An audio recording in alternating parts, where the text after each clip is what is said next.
Good morning students. तो हम लोग चैप्टर 6 के पार्ट 2 में आप लोगों का स्वागत है। इसमें हम देखेंगे जय प्रक्रम के और भी रूप। तो पहले पार्ट में हम लोगों ने देखा था कि जय प्रक्रम में कितनी तरह की क्रियाएं होती हैं। पोषण था, पोषण के दो प्रकार थे, स्वपोषी पोषण, विषम पोषी पोषण।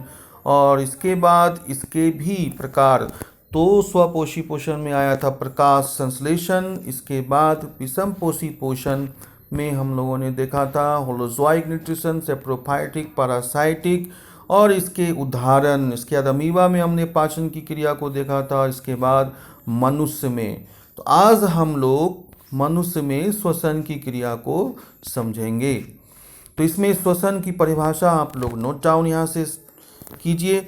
तो सबसे पहले है कि पोषण क्या है, श्वसन क्या है। तो पोषण के क्रिया के दौरान जो भी भोजन पाचित होकर अवशोषित होता है वह कोशिकाओं में जाता है, और श्वसन की क्रिया में आने वाला ऑक्सीजन ही उसे तोड़ देता है, और तोड़कर ऊर्जा मुक्त होती है और कार्बन डाइऑक्साइड निकलता है। तो इसे हम यहाँ पर एक चार्ट के माध्यम से हम लोग यहाँ देखें कि विभिन्न पथों द्वारा ग्लूकोज का विखंडन, ब्रेक डाउन ऑफ ग्लूकोज, जहाँ पे 6,6H12O6 जो हमारा भोजन पाचित होने के बाद अवशोषित हुआ था, यह कोशिकाओं में आया था।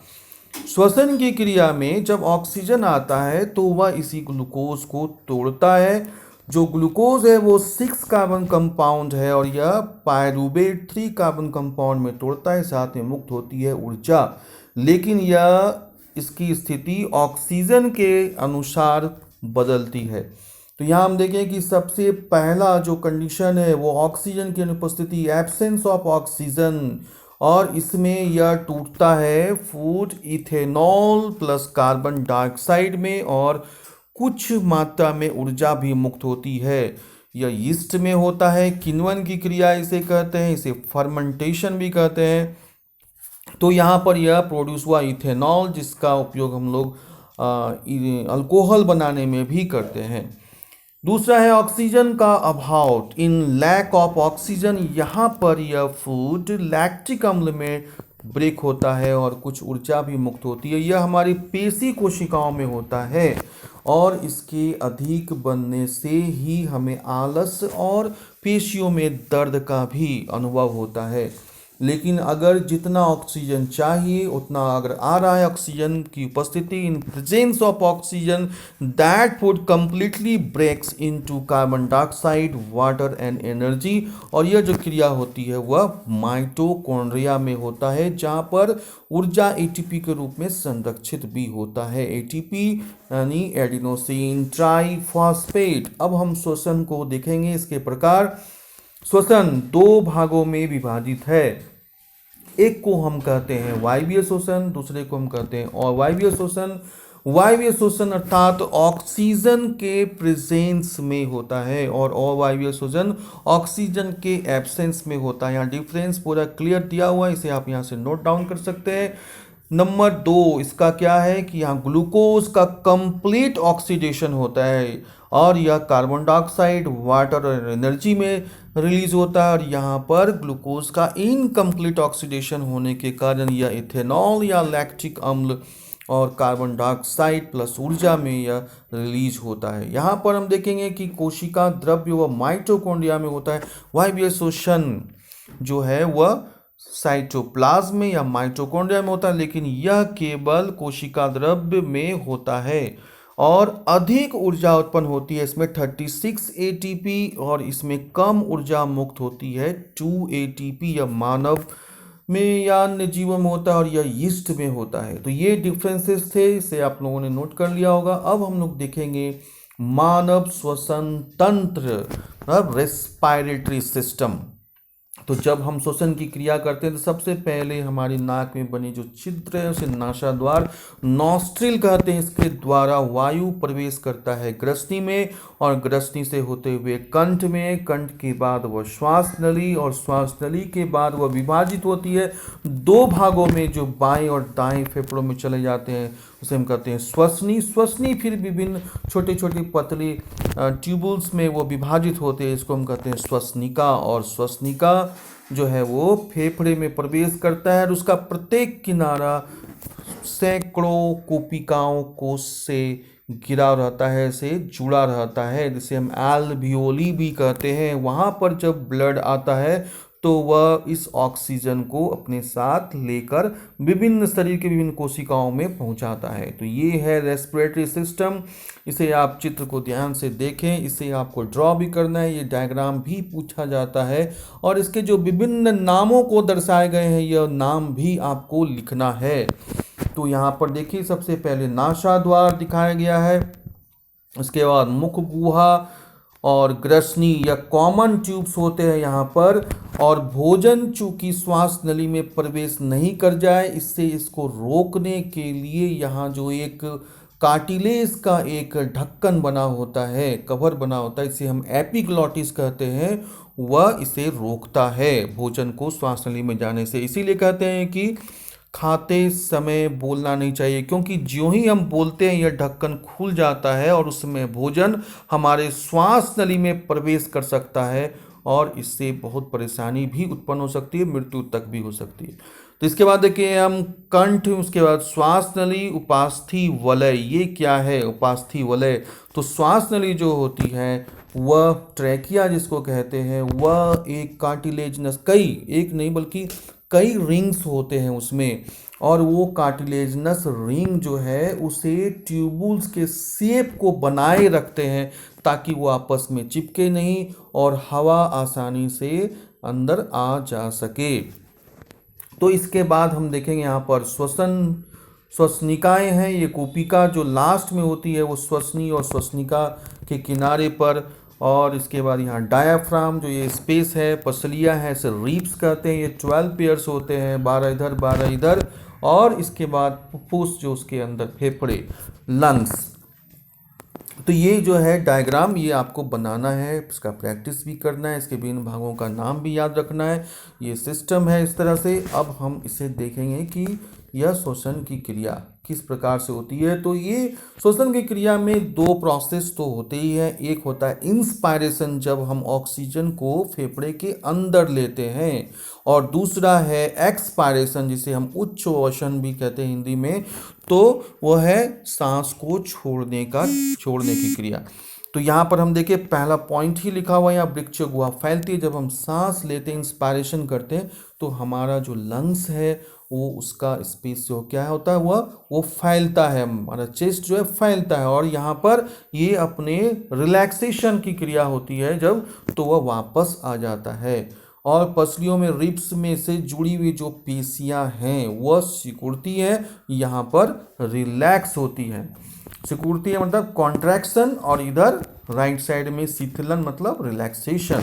इसके बाद यहाँ पर चेस्ट ऊपर की ओर गति करता है, यहाँ पर चेस्ट अपने वापस अपने स्थान पर आ जाता है। और नेक्स्ट पॉइंट में गुहा में वायु का दाब कम हो जाता है। जब भी हम ऑक्सीजन, एयर अंदर आने के लिए फेफड़े के अंदर का पहले एयर प्रेशर कम होता है और बाहर का एयर प्रेशर अधिक होता है, जिसके कारण वो एयर अंदर प्रवेश कर जाता है। और इस प्रकार से ठीक उल्टा इस क्रिया में एक्सपायरेशन में क्या होता है कि जो फेफड़े के अंदर में जो हवा आया उसके कारण उसका एयर प्रेशर वहाँ ज़्यादा हो जाता है और वह कार्बन डाइऑक्साइड के रूप में वह बाहर फेफड़े से निकल जाता है। तो ये एक प्रोसेस है। तो हम इसे एक डेफिनेशन भी देख लें, अंतःश्वसन किसे कहेंगे। तो अंतःश्वसन इंस्पायरेशन, सांस द्वारा वायुमंडल से गैसों को अंदर ले जाना, ये क्रिया है अंतःश्वसन की। उच्छ्वसन मतलब वायु को बाहर निकालना, एक्सपायरेशन या फेफड़े से वायु या गैसों को बाहर निकालना। और स्थलीय जीव जो भी टेरेस्ट्रियल एनिमल्स होते हैं, ज़मीन पर जो मिलने वाले जीव होते हैं, वह वायु से अपना ऑक्सीजन ग्रहण करते हैं, इसीलिए उसे हम स्थलीय जीव में या लंग्स से जो है ये ऑक्सीजन रेस्पायरेशन करने की कैपेसिटी होती है। ये वाटर में रेस्पायरेशन नहीं कर सकते हैं। जो जीव जल में रहते हैं, एक्वेटिक एनिमल्स उसे कहते हैं, और यह जो वाटर वाटर में जो ऑक्सीजन डिजॉल्व होते हैं उस डिजॉल्व ऑक्सीजन को ही वह रेस्पिरेशन के प्रोसेस में लेते हैं, तो विलेय ऑक्सीजन का उपयोग करते हैं। यहाँ पर हम देखें रेस्पिरेटरी सिस्टम में एक बात, अभी जो एक नई बात आई है कोरोना डिजीज़ कोविड-19, इसमें होता क्या है, जब सांस के द्वारा जब किसी भी कारण से अगर वो वायरस हमारे रेस्पिरेटरी सिस्टम में प्रवेश कर जाता है तो वह वायरस धीरे धीरे यह एल्वियोली में प्रवेश कर जाता है। और एल्वियोली जो ये कूपिकाएँ हैं वो छोटी छोटी हवा की थैलियाँ होती है और उसमें वह तेज़ी से अपनी संख्या को बढ़ाता है। जब उसकी संख्या बढ़ने लगती है तो इस फेफड़े में, इस कूपिकाओं में जो वायु के लिए जो जगह था वह कम होने लगता है, जिससे सांस लेने में कठिनाई होने लगती है और यह बहुत तेज़ी से अपनी संख्या को बढ़ाता है और बिल्कुल ही जब जगह नहीं बचता है एयर के लिए फेफड़े में तो उस व्यक्ति का दम घुटने से मृत्यु हो जाता है। और ये होने में 14 से 20 दिन का समय लगता है। तो ये इसीलिए इसे बचा जाना चाहिए, घरों में रहना चाहिए, क्योंकि यह वायरस किसी भी माध्यम से, किसी भी सरफेस से यह हमारे शरीर के अंदर प्रवेश करता है और यही प्रोसेस है उसका रेस्पिरेटरी सिस्टम को अफेक्ट जो करता है। और अगर हम सांस को छोड़ते हैं, खांसते हैं, छींकते हैं तो यही वायरस यहाँ हमारे फेफड़े से निकलकर बाहर वातावरण में जाता है जो दूसरे इंसानों को अफेक्ट कर सकता है। तो ये जानकारी देनी थी। इसके बाद हम लोग देखें, ये डिफरेंस हम लोगों ने देखा। अब हम देखेंगे कि gaseous exchange between alveoli, blood and tissue, तो किस प्रकार से यह गैसों का आदान प्रदान होता है। तो यहाँ हम देखें कि वायु ऑक्सीजन जब हमारे कूपिका में प्रवेश करता है, एल्वियोली में प्रवेश करता है तो यह रक्त वाहिका में प्रवेश करता है और अर्थात यह आर्टरीज में आता है और वह ऑक्सीजन जो उसमें आ चुका है ब्लड में उपस्थित आरबीसी और आरबीसी में उपस्थित हीमोग्लोबिन के साथ मिलकर वह ऑक्सीजन HbO2 बनाता है, जिसको हम ऑक्सी हीमोग्लोबिन कहते हैं। अब यह ऑक्सी हीमोग्लोबिन अब ब्लड के साथ मिल चुका है। अब वह धमनी द्वारा क्या होगा, O2 हमारे ऊतकों में पहुंचेगा, हमारे डिफरेंट सेल्स में पहुंचेगा, टिश्यू में पहुंचेगा और वहां पर तो पहले से ही डाइजेशन के प्रोसेस में जो फूड आया हुआ था वह उस ऑक्सीजन का वेट करता है और वह ऑक्सीजन उस फूड को ब्रेक करता है, तोड़ता है और उससे मुक्त होती है ऊर्जा और कार्बन डाइऑक्साइड। ऊर्जा का हम यूटिलाइजेशन कर देते हैं अपने कामों को करने के लिए, डिफरेंट एक्टिविटीज़ के लिए, और यह कार्बन डाइऑक्साइड को हम रिलीज़ करते हैं। लेकिन कैसे, तो सबसे पहले यह कार्बन डाइऑक्साइड ऊतकों में आया है, फिर यह रक्त वाहिका में जाएगा और वहाँ से यह कार्बन डाइऑक्साइड का रक्त में विसरण होगा, डिफ्यूज़न ऑफ कार्बन डाइऑक्साइड, और यहाँ फिर से वह रक्त वाहिका द्वारा कूपिका में प्रवेश करेगा। कूपिका में विसरण क्रिया के द्वारा यह CO2 वहाँ आता है और यह फिर नासा द्वार के द्वारा जब हम सांस छोड़ते हैं, एक्सपायरेशन की क्रिया करते हैं,